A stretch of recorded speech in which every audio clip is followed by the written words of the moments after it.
Icyigisho turi kurebera hamwe muri iki gihembwe ni igitabo cya Mariko. Iki cyumweru dufite insanganyamatsiko ivuga ngo amakimbirane. Amakimbirane niyo nsanganyamatsiko y'iki cyumweru. Icyo kwibukwa kiraboneka mu gitabo cya Mariko, igice cya 2, umurongo wa 27 ndetse n'uwa 28. Hatubwira gutya ngo, arababwira ati, isabato yabayeho ku bw'abantu, abantu si bo babayeho ku bw'isabato. Nicyo gituma umwana w'umuntu ari umwami w'isabato nayo. Nshuti mukundwa, aya niyo magambo twazirikanaga cyane cyangwa se tukiri kuzirikana muri iki cyumweru. Ariko ingingo y'uyu munsi kuri uyu wa 5 ni ingingo ivuga ngo inkuru ikubiye mu yindi, umugabane wa 2. Inkuru ikubiye mu yindi, umugabane wa 2 nicyo cyigisho cy'uyu munsi. Ndakwinginze rero mbere ko tujya mbere muri iki cyigisho cy'uyu munsi, dusenga Imana. Uwiteka Mwami Imana, turagushimiye, turaguhimbaje. Ubuntu bwawe udahwema kutugirira, tugushimiye ku bwabwo. Turakwinginze rero kugira ngo ubane natwe muri iki cyigisho cy'uyu munsi. Turaritse Mwuka wawe wera abane natwe mu ngingo y'uyu munsi. Nibyo dusabiye ubuntu mu izina rya Yesu Kristo umwami wacu, amen. Inkuru ikubiye mu yindi, umugabane wa 2 nicyo cyigisho cy'uyu munsi tugiye kurebera hamwe. Reka ndakuraritse kugira ngo duhurire mu gitabo cya Mariko, igice cya 3, dusome umurongo wa 20 ndetse dusome n'uwa 21. Aho tubazwa ikibazo kigira kiti, ni ibiki byabaye byateye ab'umuryango wa Yesu kumubona nk'umuntu wasaze? Ese ni ibiki byabaye byateye ab'umuryango wa Yesu kumubona nk'umuntu wasaze? Reka nshuti bakundwa, duhurire muri Bibiliya,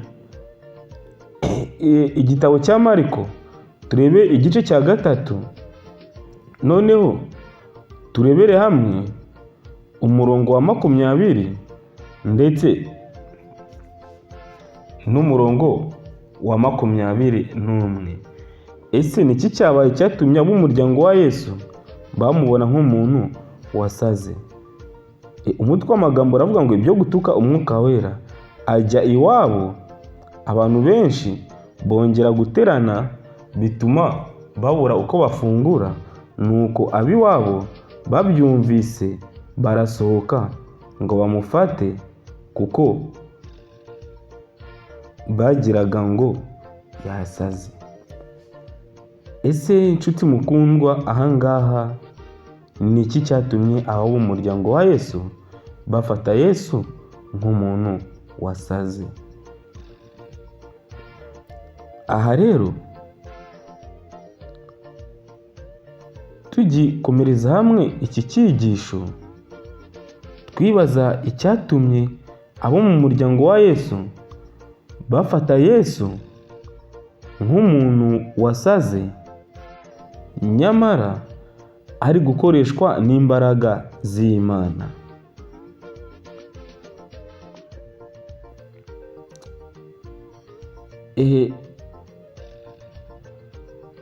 Gushinja umuntu ko yasaze ni ikintu gikomeye cyane. Ubusanzwe ibi bizanwa n'ibyo umuntu anyuramo, aho yiyumvamo kuba ikibazo cy'umutekano w'ubuzima bwe bwite. Ab'umuryango wa Yesu bamutekereje gutya kuko yarahuze cyane ku buryo atigeze afata n'umwanya wo kuruhuka ngo afate icyo kurya. Baboneyeho umwanya wo kumushinja ko yasaze, maze ibyo bituma ya nkuru ikubiye mu yindi yatangiriyeho ihagarikwa n'inkuru y'imbere yinjiyemo y'iby'abanditsi bamuregaga ko yifatanya na Sekibi. Nshuti mukundwa, igihe ababona Yesu babonaga ko Yesu ameze nk'uhugiye mu murimo, babona ko yakoze cyane akabura n'umwanya wo kuba yajya gufata amafunguro, bo bibwiye yuko Yesu yasaze. Ariko kuba ari inkuru yikubiye mu yindi cyangwa se inkuru ikubiye mu yindi, hahise hateramo ikibazo cy'abanditsi aho bavugaga ko Yesu akoreshwa na Sekibi. Hari igereranya ridasanzwe hagati y'inkuru yo hanze n'iya mbere zigize iyi nkuru ikubiye mu yindi. Ukuntu ab'umuryango wa Yesu bamubona bisa nk'aho umuntu yabigereranya n'uko abanditsi bamubona. Umuryango uvuga ko yasaze, abanditsi bakavuga ko afatanyije na Sekibi. Nshuti bakundwa, aya magambo ab'umuryango wa Yesu igihe bakoreshaga imvugo ko Kristo ameze nk'uwasaze, abanditsi nabo bakaza bongeramo bavuga bati Kristo akoreshwa na Sekibi. Ushobora kwibwira ko ibyavuzwe aho ngaho byavuzwe mu buryo bumwe. Aha rero muri Mariko igice cya 3 umurongo wa 31 kugeza 35, aha hari igisubizo Kristo yahaye ab'umuryango we. Mbese ni iki ab'umuryango wa Yesu, ni iki umuryango wa Yesu ushaka, kandi ni buryo ki abasubiza? Kristo yabashubije ngo iki, kandi ni iki umuryango wa Yesu washakaga? Reka nshuti bakundwa duhurire hano muri Mariko dusome iki gice cya 3, duhere ku murongo wa 31 tugende tugeze umurongo wa 35. Ahangaha ab'umuryango wa Yesu ni iki bashakaga, kandi mbese inshuti mukundwa igisubizo Kristo yabashubije ni ikihe? Mariko 30 igice cya 3 umurongo wa 31 tukageza 35 hari igisubizo Kristo yabahaye, kandi hari n'icyo bo ubwabo bashakaga. Ngo bene wabo wa Yesu maze nyina na bene se baraza bamutumaho ngo aze, bahagaze hanze. Abantu benshi bari bicaye bamugose, baramubwira bati nyoko na bene so bari hanze baragushaka. Nawe arababaza ati mama ninde na bene data ni bande? Abararanganyamo amaso abari bicaye impande zose bamugose, arababwira ati dore mama na bene data. Umuntu wese ukora ibyo Imana ishaka niwe mwene data, niwe mushiki wanjye, niwe mama. Nshuti mukundwa, Yesu akunda umuntu wese ukora ibyo ise ashaka, kandi ab'umuryango wa Kristo ni abakora ibyo Imana ishaka. Nawe ndakuraritse uyu munsi kugira ngo wite ku nshingano zawe, wisuzume urebe niba nawe koko ukora ibyo Imana ishaka. Ngo iyi shusho imeze nk'idasanzwe, mama wawe cyangwa abandi bagize umuryango wawe baramutse baje kukureba, ntiwajya kubonana nabo? Ikibazo ni uko abagize umuryango wa Yesu icyo gihe batari mu murongo w'ubushake bw'Imana. Yesu yari azi uko kuri, maze muri aya masomo yongera gutanga ubusobanuro bw'umuryango. Abakora ibyo Imana ishaka nibo bene se, bashiki be na mama we n'umwana w'Imana, kandi abagendana n'ubushake bw'Imana bahinduka umuryango we. Nshuti bakundwa, inkuru zombi z'iyi nkuru ya Mariko ikubiye mu zindi zombi hamwe zifite ikitumvikana gikomeye. Mu nkuru y'imbere Yesu avuga ko inzu yigabanyijemo ubwayo idashobora kugumaho. Kubyumva bwa mbere bisa nkaho mu nkuru y'inyuma inzu bwite ya Yesu ari umuryango we yigabanyijemo ubwayo. Ariko Yesu akemura uru rujijo yongera gutanga ubusobanuro bw'umuryango. Umuryango we nyakuri ni abantu bafatanya nawe gukora ibyo Imana ishaka. Mukuri mukundwa, iyo dusomye muri Luka igice cya 12 tukarebera hamwe umurongo wa 53 ndetse na Luka 14 umurongo wa 26. Aha rero hari icyo Luka nawe avuga.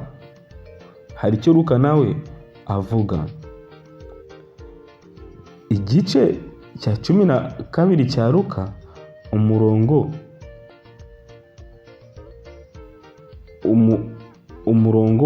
wa 53. Dufungure Bibiliya zacu duhurire. Aha hari amagambo avuga ngo muri Luka igice cyaho cya 12 umurongo wa 53 haravuga hati: umwana ntazahuza na se n'umwana we ntibazahuza. Umukobwa ntazahuza na nyina n'umukobwa we ntibazahuza. Umukazana ntazahuza na nyirabukwe n'umukobwa we ntibazahuza. Reka tujye no muri 14 igice cya 14 cya Luka turebe umurongo wa 26. Umuntu uzaza ahondi ntiyange se na nyina n'umugore we n'abana be na bene se na bashiki be ndetse n'ubugingo bwe, uwo ntashobora kuba umwigishwa wanjye. Nshuti mukundwa, kuba umwigishwa wa Yesu hari ibyo bizatuma dutandukanya nabyo. Mu gihe twese tutemera guhurira imbere ya Kristo ngo twumve ijambo rye, bizatuma tutitwa abana ba Kristo. Uwemeye kwicara ku birenge bya Yesu akigira kuri Kristo wese niwe uzitwa umwana w'Imana kandi niwe umuvandimwe wa Yesu. Mu bihe byinshi by'amateka abakristo bagiye bagira ikibazo cyabo mu miryango yabo, babahindukiye intaza n'imibereho ibabaje. Iri somo ryo muri Mariko rigaragaza ko Yesu yahuye n'iyo ngorane, yumva neza uko bibabaza kandi ashobora gukomeza no guhumuriza abagenda banyura mu bibazo bikabatandukanya nka bene ibyo. Nshuti mukundwa, gukunda Kristo hari igihe bishobora kudutandukanya n'imiryango yacu.